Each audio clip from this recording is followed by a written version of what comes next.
Welcome back to the last half of lesson 6.1. We have to do the 6.1b, and we're going to start with number 57. So we're going to be doing some mathematical operations with our rational exponents here. So 57 is asking us to add these two exponents together. And we're going to just go ahead and simplify them as much as we can here. So this means it's really the cubed root of 8 squared plus 1 over the square root of 4.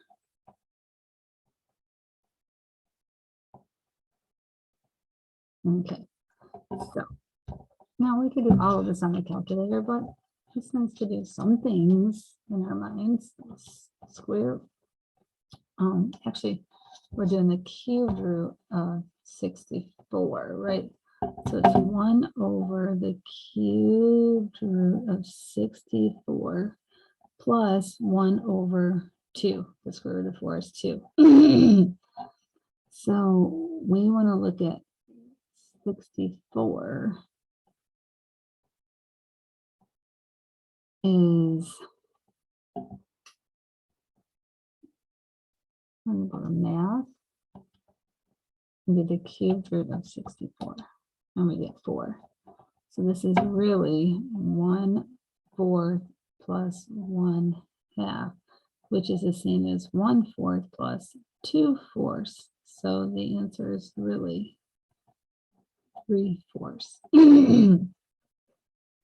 So like I said, you can put these numbers in decimals, but it's good for you to think about what they are. The negative exponent means it goes in the denominator to be positive, and then we're rewriting the 2 is the power, the exponent, and 3 is the root. Okay, so 61 says that we have an exponent to a power, which means we can use a property that says we can multiply those. So that's 12 over 12, which is 1, so that simplifies to A. That was nice. Let's look at 65. 65 is dividing, so this is really, because they're like bases, we can take x to the 5, 6 and subtract 2/3. So we're going to get a common denominator, 5, 6 minus 2/3. A common denominator for 6 and 3 is 6. So I'd multiply by 2 over 2 to get 4, 6. So this becomes 5, 6 minus 4, 6, which is x to the 1, 6.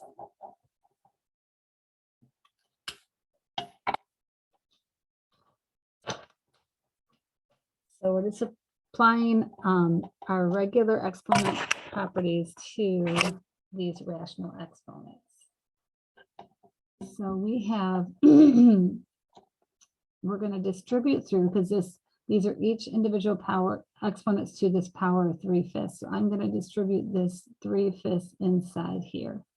So this is x to the 3/5 to the 3/5, y to the 5, 6 to the 3/5, and z to the 1/3 to the 3/5.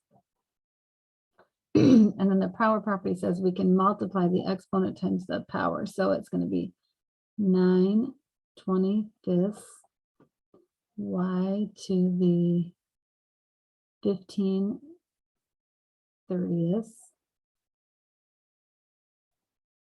which is 1/2. And then z to the 3/15, which reduces to 1/5.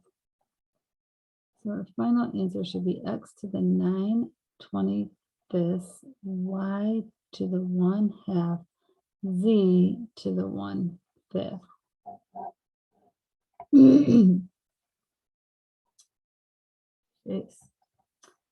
69. Okay, we have like bases, so we can combine the like bases. So the A is 3/4 minus the denominator of 7/8.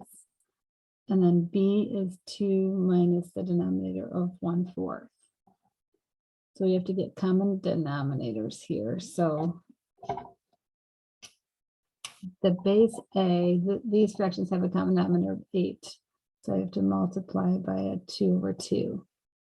So I get 6/8 minus 7/8 equals a -1/8. So that means in the final answer, this base and exponent will go in the denominator as a to the +1/8. You always want to have positive exponents. So when you write it in negative, you have to put it in the opposite position. And then the B base has a common denominator of 4. So we're going to have to multiply by 4/4. So this becomes 8/4 minus 1/4 is 7/4.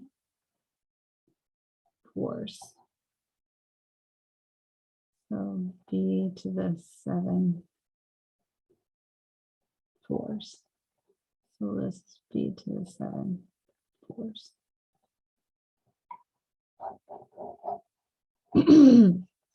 These are definitely extending the learning here. And then number 73, we have these exponents to a power. So I'm going to distribute in my power first before I worry about the negative. So this is a to the -1/4 times 8. And let's finish that. So that becomes a to the -8/4, which is a -2. So a to the -2, we'll move that in a minute because it can't be negative in the end. And then this is going to be in the denominator, b to the 1/2 times 8, which is b to the 8/2, which is a 4. So this is b to the 4th.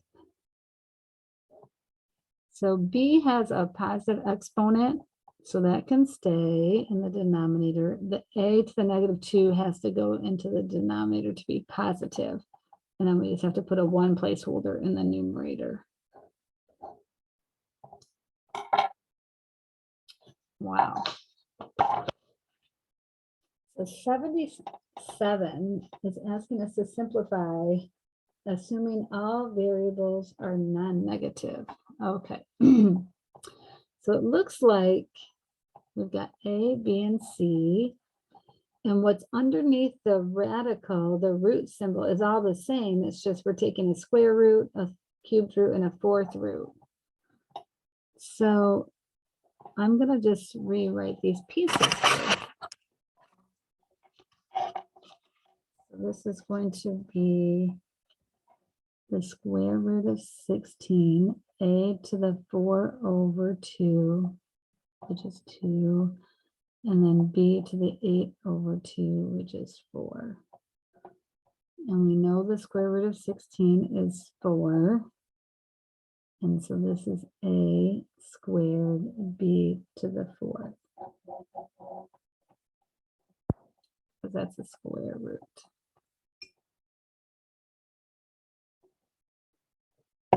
Okay, b is cubed root. So 16 does not have a perfect cubed root. And so we're going to leave that underneath the radical.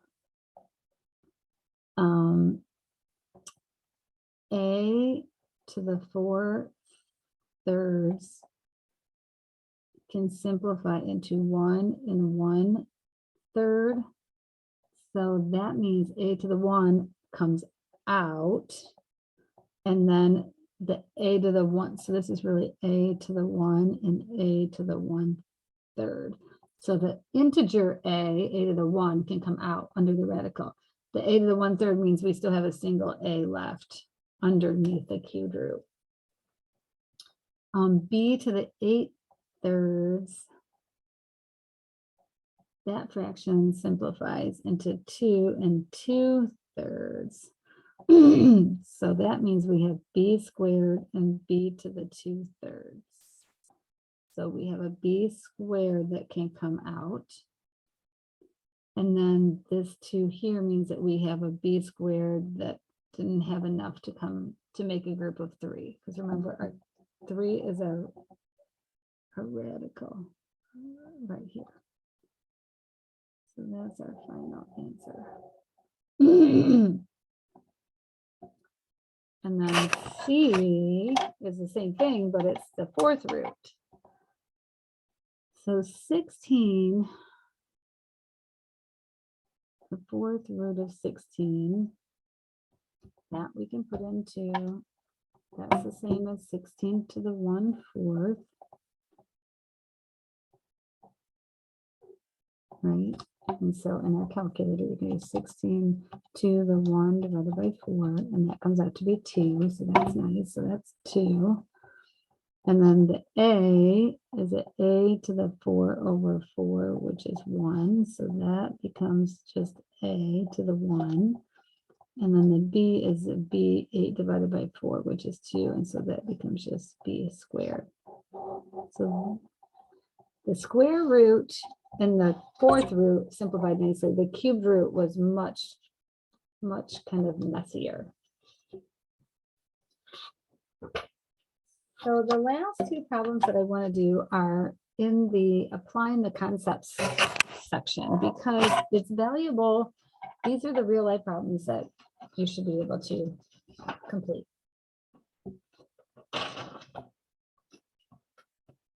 This is what's important. So, and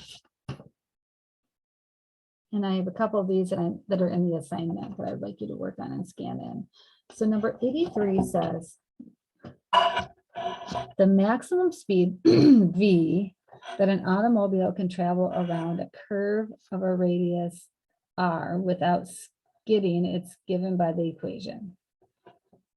Okay, where v is in miles per hour and r is measured in feet. R is the radius. What is the maximum speed a car can travel around a curve with a radius of 250 feet without skidding? So we're going to replace R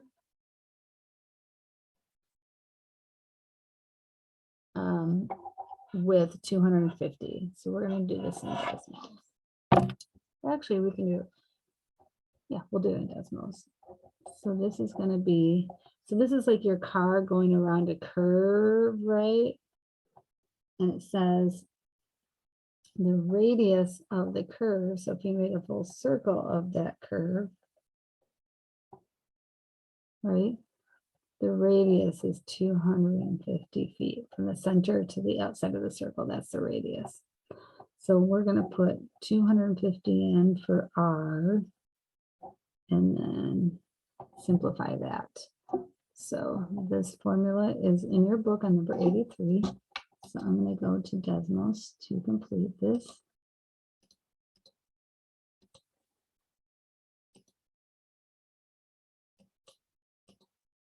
So we're going to put in parentheses 5 times 250 divided by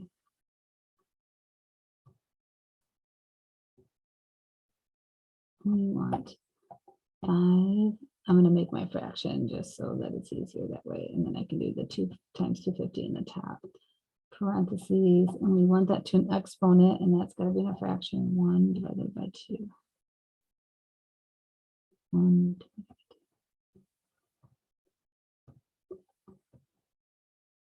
Okay, and that comes out to be 25, and that means that the speed v is going to be 25 miles per hour is what they should be traveling at. That's how they tell us that. That's pretty cool. So let's look at number 85. Let's read this together. 85 says, this length S of a side of a cube can be expressed in terms of the cube's volume as v to the 1/3. what is the length of each side of a cube that has a volume of 1,728 cubic inches? So the sides are all going to be the same on a cube. And so we have a cube.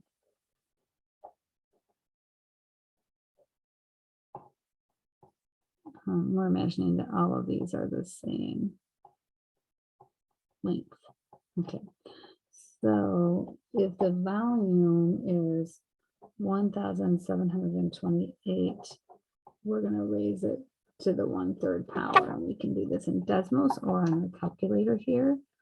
So 1,728 raised to the 1/3 power is 12. So that means each side of that cube is 12 inches, because it was cubic inches before. So yes, there is an assignment from the book that I'm expecting you to do, and that assignment will be posted in Canvas for you to work on after you scan in your video notes from the videos. So catch me back for 6.0.